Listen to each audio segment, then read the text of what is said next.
નમસ્તે મિત્રો, સ્વાગત છે તમારું મારી ચેનલ જ્યોતિ કી રેસિપીમાં। આજે આપણે બનાવશું ઘઉંના લોટનો હેલ્ધી એવો નાસ્તો। તો ચાલો બનાવવાનું શરૂ કરીએ।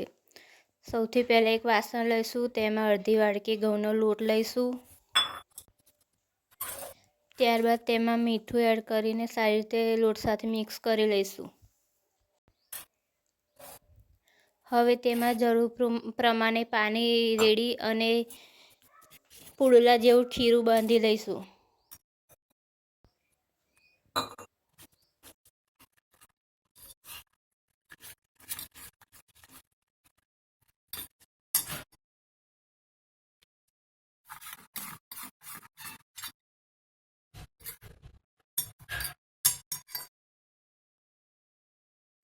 હવે આપણું ખીરું રેડી થઈ ગયું છે। તેમાં થોડો બેકિંગ સોડા એડ કરીએ, થોડું પાણી રેડી અને સારી રીતે મિક્સ કરી લઈશું।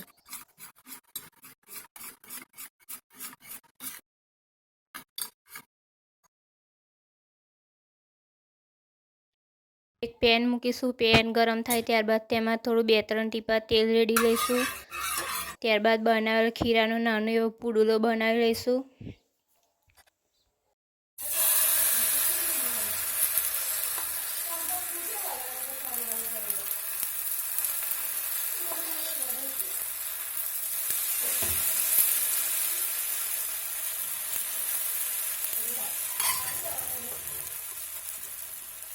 હવે તેમાં ઉપરથી થોડી ડુંગળી, સમારેલા ટામેટાં અને સમારેલા લીલા મરચું, ત્યારબાદ ધાણા એડ કરીશું અને સાથે સૂકું મરચું પણ એડ કરીશું। જો નાના બાળકો માટે બનાવતા હોય તો સૂકું મરચું સ્કીપ કરી શકાય છે।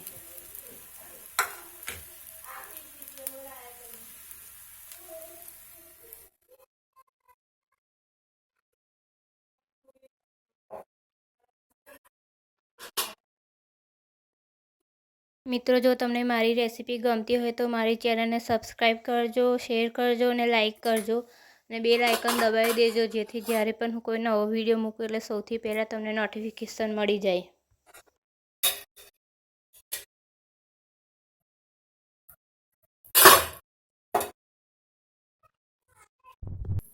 હવે આપણો પુડલો એક તરફથી થઈ ગયો છે। હવે તેને પલટાવીને બીજી તરફ પણ શેકવા દઈશું।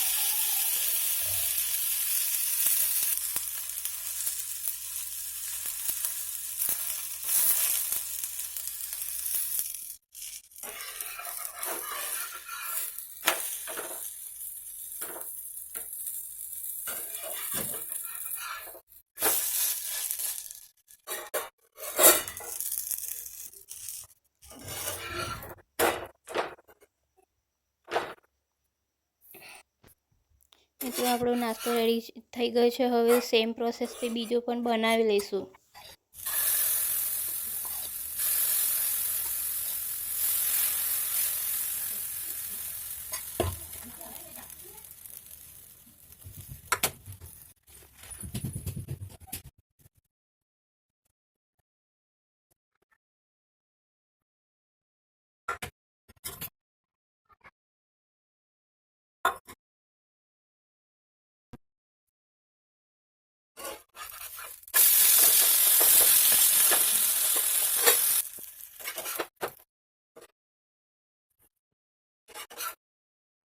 ઘઉંના લોટનો એવો હેલ્ધી નાસ્તો બનીને રેડી થઈ ગયો છે। હવે તેને સર્વ કરી લઈશું। મેં અહીં ટામેટાની ચટણી સાથે સર્વ કર્યો છે। તમે તેને ટામેટા સોસ અને દહીં સાથે પણ ખાઈ શકો છો। તે ખાવામાં ખૂબ જ સ્વાદિષ્ટ લાગે છે। મારી રેસીપી જોવા બદલ તમારો ખૂબ ખૂબ આભાર। જય માતાજી।